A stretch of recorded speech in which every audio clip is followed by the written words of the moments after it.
Olá, amigos e irmãos, aqui estamos mais uma vez para mais um vídeo no nosso canal, no seu canal Palavra da Graça. Eu sou Oswaldo Silva e nós vamos meditar hoje sobre o assunto Precisamos Congregar.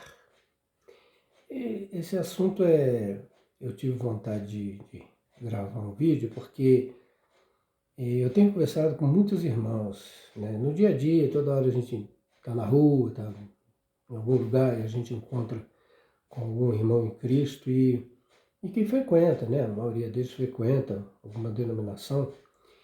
E a gente conversa, quando a gente fala da graça de Deus, vem logo essa questão do congregar. Então eles insistem que para você estar aqui com Deus, para você estar na presença de Deus, para você fazer a vontade de Deus, você tem que congregar. Mas congregar como, onde, de que maneira? Congregar para eles é você pegar a Bíblia e ir todo domingo numa igreja, né? Numa igreja criada pelos homens. Eu falo isso porque, não, mas a igreja é de Cristo. Eles todos falam isso. Todas as igrejas falam assim, não, a igreja de Jesus. Se você for numa igreja e falar, Jesus é o cabeça da igreja, glória a Deus, amém, todo mundo vai concordar. Mas falar é uma coisa, fazer é outra coisa. Inclusive a Bíblia fala, o ensino para a igreja de Cristo, os filhos de Deus, realmente é esse. De tal maneira falar e de tal maneira fazer. Isso o ensino da graça. Então você fala e você age da mesma maneira que você falou. Agora, você fala uma coisa aqui, vira a esquina, faz outra. Isso aí é uma coisa totalmente incoerente. Isso é uma insensatez, mas é o que acontece com todas essas igrejas evangélicas. Existe uma em cada esquina aí. Eles insistem, é a nota máxima. E eles parecem ter alguns que ficam apavorados com a ideia de largar aquela congregação. Como é que vamos deixar de congregar?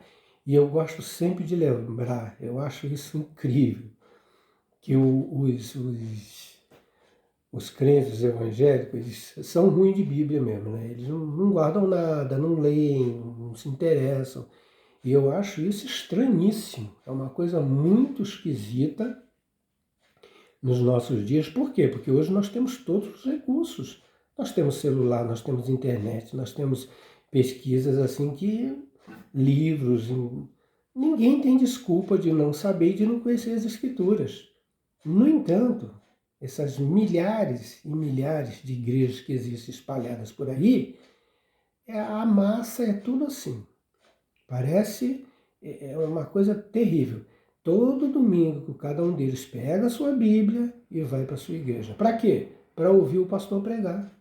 É isso. Congregar para eles é isso aí. O básico de congregar é isso. Ninguém tem uma participação ativa no culto e na adoração a Deus, como Paulo ensinou aos Coríntios. Primeira carta de Paulo aos Coríntios, capítulo 12, 13 e 14, ele deu todos os detalhes, todos os aspectos de um culto, de uma adoração a Deus, né? Em Romanos, capítulo 12, ele fala prestar a Deus um culto racional, raciocínio, transformando pela renovação da vossa mente. Então as coisas de Deus é assim, você tem que entender, tem que ter um porquê. Agora, esse negócio de pega uma Bíblia e todo domingo vai para a igreja, isso é culto racional, isso é vida racional, isso é uma coisa consciente? Mas é claro que não. Mas, voltando ao assunto que os crentes não conhecem Bíblia, eles não guardam nada, mas quando se trata de congregar, aí está na ponta da língua, de alguns, né? Mas está escrito lá em Hebreus, capítulo 10, deixando a nossa congregação. Eles leem isso, mas como é ensinado assim para eles, aí eles ficam igual papagaio repetindo, porque eles não se aprofundam, eles não vão comparar, eles não vão descobrir qual que é o sentido das coisas. Está escrito esse versículo na carta aos Hebreus? Tá, mas para início de conversa, então foi escrito para os Hebreus, não foi escrito para mim e para você, né? Agora, eu vou tirar esse versículo para defender, né, de toda a minha alma, para sair como um defensor, um guerreiro, em defesa do congregar numa igreja denominacional. O assunto ali é outro, irmão. Ele está falando congregar, Mas congregar, no sentido da graça, você congrega em qualquer hora, em qualquer lugar, com qualquer irmão. É isso. E eu estou sempre lembrando aqui, não adianta, irmãos. Nós temos que bater nessa tecla, a gente tem que ser repetitivo, até entrar na cabeça das pessoas. Não é assim na escola, quando a gente estuda. Eu lembro, eu fui reprovado tantas vezes no primário, entrei na escola, fui matriculado junto com a minha irmãzinha, ó, decolou. Foi, todo ano ela era aprovada, e eu ficava repetindo a segunda série, a terceira série, repetia. Por quê? Porque eu não aprendia, não entrou na minha cabeça. Então, ensino, e mais particularmente a gente falando da graça de Deus, tem que ser assim. Precisamos repetir, repetir, pregar, ensinar, até as pessoas entenderem. Não é? Então, acontece o seguinte, congregar, Jesus falou disso em Mateus 18:20. Onde estiverem 2 ou 3 reunidos no meu nome, ali estou eu no meio deles. Não é? Isso Jesus falou, ainda estava aqui na terra. Agora imagine que Jesus tem espírito, habita em cada um de nós. Eu preciso ter um lugar para congregar? Não existe. Aliás, Jesus ensinou isso. Vou repetir sempre. João capítulo 4. Eles não falam que acreditam, que eles vivem pelo Evangelho de Mateus, Marcos, Lucas e João, mas eles ignoram essas coisas. Como que vivem por esse Evangelho aí e ignoram essas preciosidades? O templo estava de pé em Jerusalém. E Jesus vira para uma mulher samaritana no poço de Jacó, João capítulo 4. A maioria dos evangelhos conhece essa passagem, mas não vive essa passagem. Jesus falou, mulher, não é nesse monte que se adora, não é em Jerusalém que se adora. Como que não é em Jerusalém, Senhor Jesus? Como que não é Cristo? O templo está lá de pé, o centro da adoração na antiguidade era o templo de Jerusalém. Atos capítulo 2, vinha judeus de todas as partes do mundo conhecido daquela época para Jerusalém, porque o templo estava lá, o centro da adoração estava ali. Mas, querido, Jesus dá essa pérola para nós que vem até hoje soando nos nossos corações. Mulher, a adoração não é mais nesse monte e não é também em Jerusalém. Deus é Espírito e importa que os seus adoradores o adorem em espírito e em verdade. Querido, querida, o congregar hoje tem que ser da mesma forma. Não é no lugar, não é no endereço. A Igreja de Cristo não tem site, não tem CNPJ. Se tem CNPJ é uma empresa. É a empresa que tem CNPJ. Igreja não tem, a Igreja de Cristo não precisa disso. E vou te falar, eu congregava também todo domingo com eles. Eu não faço mais isso. Sabe por quê? Porque agora eu congrego todos os dias na minha casa com a minha esposa. Quantos são, hein? Quantos membros tem nessa igreja aí? Não importa. Números não importa. Não importa. Não falei, Mateus 18:20? Onde estiver 2 ou 3. Vai ver, tem uma família, pai, mãe, filho, um filho, uma filha. Congrega aí, se reúne. Qual é a diferença? Mas inventaram que precisa ter um líder espiritual, uma espécie de guru, né?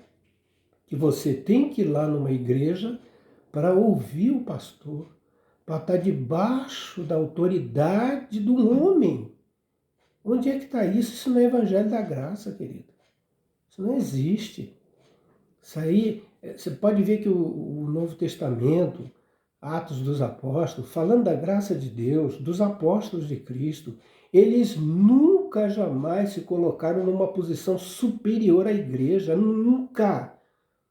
Todas as cartas de Paulo, ele escreveu para a igreja, ele se dirigia aos irmãos. E que linguagem linda, meus irmãos, que ele usa. Eu fico encantado. Paulo escrevendo a carta aos Efésios. Paulo, não é apóstolo Paulo. Paulo sempre foi humilde. Ele não botava o apóstolo Paulo, o apóstolo dos gentios, credenciado por Deus pelo Espírito. Não. A linguagem dele era simples, mas eficiente, eficaz, verdadeira. Ele falava Paulo, apóstolo, vírgula, apóstolo de Jesus Cristo, aos santos. Oh, que linguagem linda, meus irmãos. Aos santos que estão em Éfeso. Ele está se dirigindo a quem, irmãos? A igreja na cidade de Éfeso. Tem gente que fala que as denominações já existiam, Filipenses, Colossenses. Não, estuda um pouquinho, pesquisa. Era nome de cidades. E Paulo se dirigia aos santos, reunidos naquela cidade. E como eu falei, você vai na igreja lá, ouvir um pastor, você vai sentar lá, aplaudir, bater palma, levantar, sentar, o pastor manda levantar, levanta a mão, levanta o braço, vira para cá, vira para lá. E fica essa coisa horrível, essa religião formal, humana, carnal, não é? E Paulo fala em Coríntios 14, irmãos, quando os reunis, cada um de vós tem salmo, então todos deveriam participar quando a igreja se reúne, mas não é assim nessas denominações. Lá é a diretoria que manda, a liderança que manda, é o pastor que fala, é o apóstolo, o bispo, sei lá. Mas não, na igreja de Cristo, na graça de Deus, todos participam, todos são membros do corpo de Cristo e todos têm uma participação. Ninguém está dispensado disso aí, né? Agora, Jesus falou, onde tiverem 2 ou 3, quer dizer, não tem problema, na minha casa são 2 pessoas, eu e minha esposa, acabou. E o que acontece? Todos os dias nós adoramos a Deus, nós nos congregamos. Agora, quem foi que falou que eu tenho que ir numa denominação evangélica para oficializar que eu sou membro do corpo de Cristo? Eu conversei com o irmão essa semana, ele falando, não, irmão, mas como é que você está se desligando? Como é que nós vamos nos desligar do corpo de Cristo, irmãos? Se Deus nos predestinou para isso, o próprio Jesus nos escolheu e nos selou com o seu Espírito Santo, está em Efésios capítulo 1. 2 vezes ele fala do selo do Espírito. Aí eu falo isso para um irmão que vai na igreja, se ele for pentecostal, sabe o que ele pensa que é selo do Espírito Santo? Quer falar em línguas e ficar rodopiando, caindo, se arrastando no chão. É isso que ensinam nas igrejas por aí, nessas igrejas aí, denominacionais. Mas selo, querido, selo, era uma coisa que os reis no Antigo Testamento mostram muito isso, os reis fazendo lei, selando com seu anel. Sabe o que significa isso? Era uma coisa inviolável, imutável. Ninguém tirava. Agora, presta atenção, amados. Se no âmbito humano, na sociedade humana, as coisas funcionam desse jeito, você acha que um selo de Deus, um selo do céu, alguém mexe? Alguém viola? Alguém tira? Quando a Bíblia diz que nós somos selados com o Espírito Santo, é porque significa que nós somos dele, pertencemos a Deus, somos filhos de Deus. Isso não muda. Se eu for para o Japão, se eu for para a Lua, se eu estiver doente, se eu estiver alegre, se eu estiver triste, se eu estiver depressivo, não importa como que a minha carne se sente, o selo é inviolável. Eu tenho o selo do Espírito. Eu não preciso, em religião nenhuma, igreja nenhuma, denominação nenhuma, para mim provar que eu sou membro, para mim estar em comunhão com os irmãos. Ah, não tem comunhão. Como nós não temos, não estamos tendo comunhão através desse canal aqui? Porque é no Espírito, não é na carne. Você vê aí a minha imagem, minha figura, uma gravação, um vídeo, e aí? O efeito é o mesmo. No Espírito não muda nada.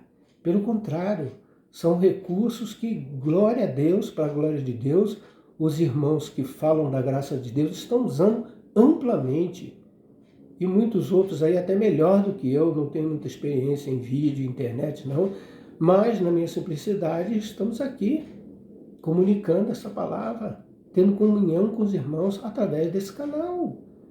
Porque não é indo num lugar, não é físico, é metafísico, é espiritual. Mulher, agora, João 4, samaritana, agora é em espírito e é em verdade.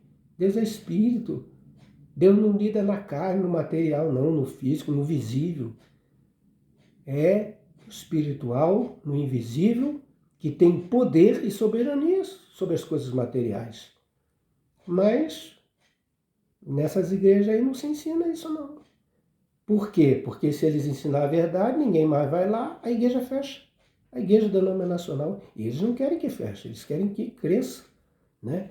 Precisamos aumentar a nossa igreja, está aí, inclusive os relatórios estão aí. Quando eles dão relatórios, eles falam, nossa igreja já conta com tantas igrejas no Brasil, no mundo. Tem igrejas aí, essas igrejas apostólicas, então, que tem no mundo inteiro. Já saíram, muitas surgiram no Brasil e já foram exportadas para outros países. Mas isso é obra da carne, isso é obra do homem, doutrina de homens. E por que não dizer doutrina de demônios? Não tem nada a ver com você andar na graça de Deus. Quem anda na graça, quem sabe que é filho de Deus, quem sabe descobriu que tem o selo do Espírito Santo, vive tranquilo, seguro, feliz. Embora nós estejamos vivendo uma situação ainda de pandemia aí no mundo inteiro, agora a guerra, né, lá na Ucrânia com a Rússia e tal, e mesmo assim, irmãos, mas quem está na graça, quem tem o selo do Espírito, está em paz, está seguro. No Brasil agora vamos ter eleições esse ano, né, de 2022, e já está aí os próprios evangélicos aí, muitos se digladiando aí, não é? Nossa, para ver um candidato que está de acordo com a palavra de... Meus irmãos, que besteira, isso aí é bobagem. Tudo bobagem, irmão. Se você foi chamado para se envolver na política, cada um tem um chamado nessa vida, cada um tem um dom. Não é minha vocação me envolver com política, não entendo isso. Não... Faço a minha parte. Vai ter eleição, nós vamos lá e vamos votar. Você vai lá na urna, você vai votar, você vai fazer só 3 coisas. Ou você vai votar, ou você vai anular, ou, né, você vai escolher lá teu candidato. Ou você vota em branco, ou você anula, ou tem alguém. Problema seu, isso é pessoal, íntimo. Eu não tenho que ser monitorado, eu não tenho que ser manipulado por denominação nenhuma, igreja nenhuma, para votar em fulano, para votar. Eu fico vendo as pessoas comentar aí, né? Ah, quem votar no Lula é do diabo. Poxa, gente, misericórdia, como é que é esse negócio aí? Que bobagem, que besteira. As pessoas misturam as coisas, misturam os assuntos. Não podemos misturar a graça de Deus com nada. Somos filhos de Deus, temos o selo do Espírito. Estamos tranquilos, estamos firmados na rocha que é Jesus. Então, querido, eu queria trocar essa ideia com você. Congregar é a nota máxima aí dos crentes. Ah, mas você não está ligado no corpo. Quem foi que falou? É algum homem que liga alguém, alguma pessoa ao corpo de Cristo? Ou é o próprio Cristo, ou é o próprio Deus, hein? Que Jesus é o cabeça da igreja.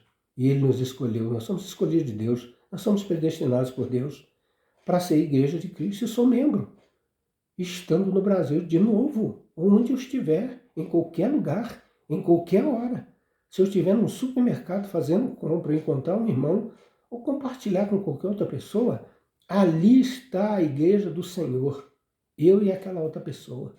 2 ou 3, não foi que Jesus falou? Não importa a hora, o lugar, não importa. Eu posso estar na minha casa, agora eu vou tomar banho. Se eu estiver lá no meu banheiro e eu estiver adorando a Deus, estiver em espírito e em verdade na presença de Deus, eu estou adorando a Deus em espírito e em verdade debaixo do chuveiro ou em qualquer outra atividade, irmão. Mas isso não é ensinado nas denominações. Por quê? Porque eles querem que você continue lá. Então eles precisam ameaçar. Se você não vier aqui, irmão, você vai esfriar, você vai desviar, você vai se desligar, você vai para o inferno. Aí a pessoa fica com medo e continua lá. E eles mentem, enganam com a Bíblia na mão, né? E ficam ensinando doutrinas que são mandamentos de homens. Não é? Então, irmãos, congregar é isso. Congregar não é físico. Não tem tanta importância. Eu tenho que estar com alguém e tal. Jesus nunca se importou com número, com multidão. Tanto é que da multidão dos discípulos que o seguiam, ele escolheu 12. 12, ele falou, pronto, agora sim. Com esses 12 aqui eu vou lançar as bases da igreja. É por isso que não pode ter apóstolo hoje, sabia? Porque os apóstolos foram o fundamento, junto com Cristo, que é a pedra angular. Você não sabia disso, né? Não vão ensinar isso na sua igreja. Não vão ensinar. Por quê? Porque essas igrejas denominacionais, muitas delas têm um cara lá na frente que se diz apóstolo. E todo mundo baixa a cabeça para ele, baixa as orelhinhas, enfia o rabinho entre as pernas e para aplaudir ele, para adorar ele e ficar com medo da autoridade dele. Bobagem, irmão, bobagem. Pedro, Tiago, João nunca fizeram isso, Paulo nunca fizeram isso, irmão, nunca. Viveram na presença de Deus, falaram a verdade da graça e por isso foram martirizados. E é o que acontece conosco também. Nós falamos da graça, o pessoal vem sentar o porrete na gente. Não tem problema não. Né? Somos taxados de hereges, de rebeldes, de tudo que é do meio ruim aí. Não tem problema, porque exatamente no capítulo 6 da carta aos Efésios, como é que fala lá? Não fala? O escudo da fé com o qual podereis apagar todos os dardos inflamados do maligno. Glória a Deus por isso, irmãos. Deus vos abençoe e cresçamos na graça e no conhecimento do Senhor Jesus. Amém.